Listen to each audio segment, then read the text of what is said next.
दोस्तों, पहले test match में मासूमियत भरी कप्तानी को लेकर जब आलोचना हुई कि मैदान पर कोई ज्यादा आक्रामक सेलिब्रेशन नहीं है, एकदम शांत रहते हैं गिल, इस तरह की कप्तानी नहीं चलेगी, तो लगता है कि पहले टेस्ट मैच के बाद गिल में विराट कोहली की आत्मा आ गई है।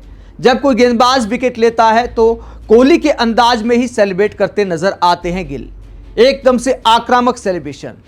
और अब इंग्लैंड के खिलाड़ियों को स्लेज भी करने लगे हैं कोहली के अंदाज में। इंग्लैंड की धीमी बल्लेबाजी को लेकर, बैच बॉल क्रिकेट ना खेलने को लेकर लॉर्ड्स टेस्ट मैच के पहले दिन गिल ने स्लेजिंग की इंग्लैंड के बल्लेबाजों की, और किस अंदाज में मजे लिए इंग्लैंड की धीमी बैटिंग पर। ओली पोप और जो रूट बैटिंग कर रहे थे, गिल आप देख सकते हैं स्लिप में फील्डिंग कर रहे हैं और बाकायदा ताली बजाकर इंग्लैंड के बल्लेबाज की तरफ देखकर कहते हैं कि नो मोर एंटरटेनिंग क्रिकेट। ये इसलिए कहा क्योंकि इंग्लैंड ने बाकायदा ऐलान किया था जब बैच बॉल दौर की शुरुआत हुई थी। मैकुलम और बेन स्टोक्स ने ऐलान किया था कि हार हो या जीत हो, हम दर्शकों को एंटरटेन करने के लिए खेलेंगे। हमें टेस्ट मैचों को रोमांचक बनाना है। धीमी बल्लेबाजी टेस्ट मैचों का रोमांच खोती जा रही है, तो हम आक्रामक खेलेंगे। हालात कुछ भी हो, पिच का मिजाज जैसा भी हो, हम तेज बल्लेबाजी करना पसंद करेंगे, एंटरटेन करेंगे दर्शकों को। लेकिन अब लॉर्ड्स टेस्ट मैच के पहले दिन इंग्लैंड ने बहुत धीमी बल्लेबाजी की, तो गिल ने इस अंदाज में ताना कसा कि नो मोर एंटरटेनिंग क्रिकेट। आगे क्या कहते हैं Gill? Welcome back to the boring test cricket boys. Ollie Pope और जो रूट को सुनाते हैं कि बोरिंग टेस्ट क्रिकेट में एक बार फिर आपका स्वागत है इंग्लैंड वालों। तो इस अंदाज में शुभमन गिल, ऋषभ पंत और बाकी खिलाड़ी इंग्लैंड की धीमी बल्लेबाजी पर मजे लेते हैं। 203 साल में इंग्लैंड की यह सबसे धीमी बल्लेबाजी है। दोस्तों, बैच बॉल के दौर की शुरुआत के बाद यह इंग्लैंड का एक दिन में सबसे कम स्कोर है। और इस धीमी बल्लेबाजी को लेकर क्या कहा इंग्लैंड के बल्लेबाज ओली पोप ने? दिन का खेल खत्म होने के बाद ओली पोप जब प्रेस कॉन्फ्रेंस करने आए तो उन्होंने क्या जवाब दिया धीमी बल्लेबाजी को लेकर? वो कहते हैं कि हमें इस बात की परवाह नहीं कि लोग क्या कहते हैं, हमने खुद को हालात के मुताबिक ढालने की कोशिश की। हाँ, बेसबॉल हमारी पहचान है, लेकिन यह जरूरी है कि हम समझें कब अटैक करना है और कब बैकफुट पर खेलकर प्रेशर झेलना है। तो ये तो सब टीमें पहले करती थी। और जहां तक ये बात है कि हमें इस बात की परवाह नहीं कि लोग क्या कहते हैं, ये बयान बिल्कुल पलट गए हैं।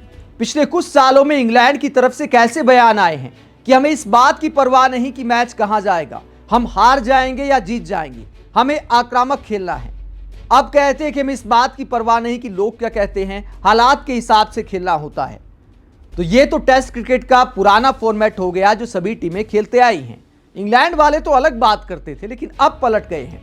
आगे क्या कहते हैं ओली पोप? ये वो पिच नहीं जहां आप टेंपो में आकर खेल सको। मैसिव सिचुएशन को पढ़ रहा था, बॉल स्विंग हो रही थी, टेनिस बॉल बाउंस था, मैं रिस्क नहीं लेना चाहता था।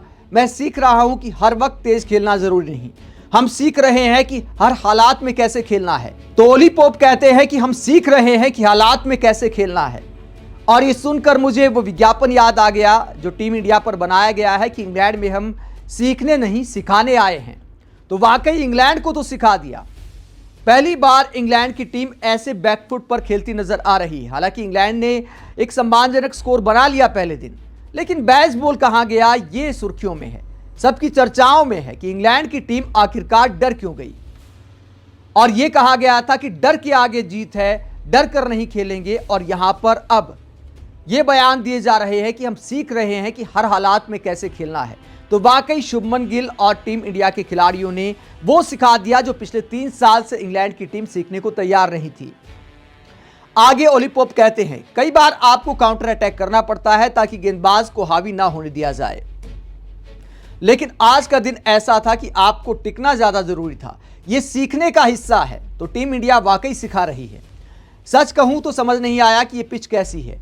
हाँ, हम तेज गेंदबाजों के लिए उछाल और मोमेंट वाली पिच चाहते हैं, लेकिन ये थोड़ी धीमी लगी। अगर ये आगे चलकर और स्लो हुई तो इंडिया को थोड़ी मदद जरूर मिलेगी। तो ओली पोप अब इस बात से परेशान हैं कि भैया ब्रेंडन मैकुलम का भी क्या मैसेज नहीं सुना पिच क्यूरेटर ने, धीमी पिच बना दी है, थोड़ा ड्राई विकेट लगा। मुझे लगता है चौथी पारी में खेलना मुश्किल होगा, तो ज्यादा मुश्किल इंडिया को आ सकती है। लेकिन ओली पोप कहते हैं कि यार इंडिया को फायदा हो सकता है। तो ऐसे बयान इस बात को दिखाते हैं कि इंग्लैंड की टीम फिलहाल थोड़ी डरी हुई है। साख का सवाल है कि घर में इंडिया से कहीं सीरीज ना हार जाएं।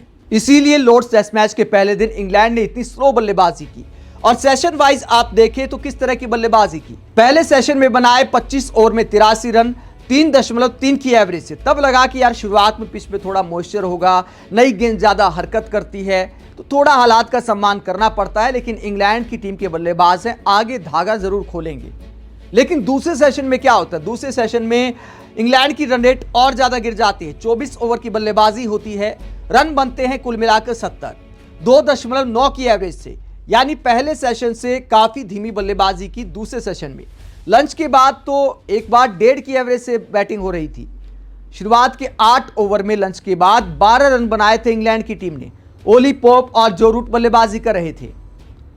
तो इतनी धीमी बल्लेबाजी की इंग्लैंड ने। फिर लगा कि यार तीसरे सेशन में हो सकता है कि आक्रामक खेलें। 2 सेशन में थोड़ा टाइम लिया है, ज्यादा विकेट ना चले जाए, तो तीसरे सेशन में गेंदबाज भी थोड़ा थक जाते हैं। और अमूमन टेस्ट क्रिकेट में यह होता है कि पहले दिन के तीसरे सेशन में ज्यादा रन बनते हैं। लेकिन यहां पर क्या होता है, तीसरे सेशन में 34 ओवर में रन बनते 98, 2.8 की एवरेज से।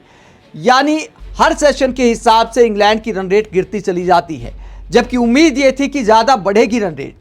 अगर एक सेशन में बेसबॉल की शुरुआत के बाद सबसे कम रन की बात करें तो न्यूजीलैंड के खिलाफ 2022 में इंग्लैंड ने 2.7 की एवरेज से रन बनाए थे। उसके बाद बनाए हैं लॉर्ड्स के मैदान पर 2025 में 2.9 की एवरेज से। उसके बाद तीसरे नंबर पर ऑस्ट्रेलिया के खिलाफ लीड्स में 3.19 की एवरेज से रन बनाए थे। उसके बाद साउथ अफ्रीका के खिलाफ मैनचेस्टर में 2022 में 3.2 की रन रेट से रन बनाए थे। तो ये इस बात को दिखाता है कि इंग्लैंड ने ठान लिया था कि स्लो बल्लेबाजी करके दिखानी है, क्योंकि दूसरे मैच में हार के बाद बहुत सवाल उठे थे इंग्लैंड की मीडिया में कि ऐसे बेसबॉल का क्या फायदा कि आप ड्रॉ नहीं करा सकते, आप धीमी बल्लेबाजी नहीं कर सकते, हालात का सम्मान आखिरकार इंग्लैंड की टीम क्यों नहीं करती। ड्रॉ भी एक रिजल्ट होता है, कई बार ड्रॉ पाना भी एक रोमांच होता है। इंग्लैंड की टीम ये मानने को तैयार नहीं थी, लेकिन टीम इंडिया ने सिखा दिया है कि हालात का सम्मान कैसे करते हैं। हालात का सम्मान करने का फायदा ये हुआ कि इंग्लैंड की टीम ने सिर्फ 4 विकेट खोए और 250 रन बना लिए हैं। तो एक सम्मानजनक हालात में इंग्लैंड की टीम जरूर पहुंच गई है, लेकिन बेसबॉल के सम्मान को भारी आघात पहुंचा है। चाहे इंडिया के क्रिकेट एक्सपर्ट हो, चाहे इंग्लैंड के क्रिकेट एक्सपर्ट हो, सब कह रहे हैं कि भैया बेसबॉल को अब शुभमन गिल एंड कंपनी ने ताला जड़ दिया है और अब इंग्लैंड की टीम पुराने दौर में वापस आ गई है। आप इंग्लैंड की स्लो बल्लेबाजी को लेकर क्या सोचते हैं, और शुभमन गिल ने जिस अंदाज में बेसबॉल ना खेलने को लेकर स्लेजिंग की इंग्लैंड की बल्लेबाजों की, उसे लेकर क्या सोचते हैं? कमेंट बॉक्स में अपनी राय जरूर दें। साथ ही देखते रहे पब्लिक मीटर, चैनल को सब्सक्राइब भी करें। नमस्कार।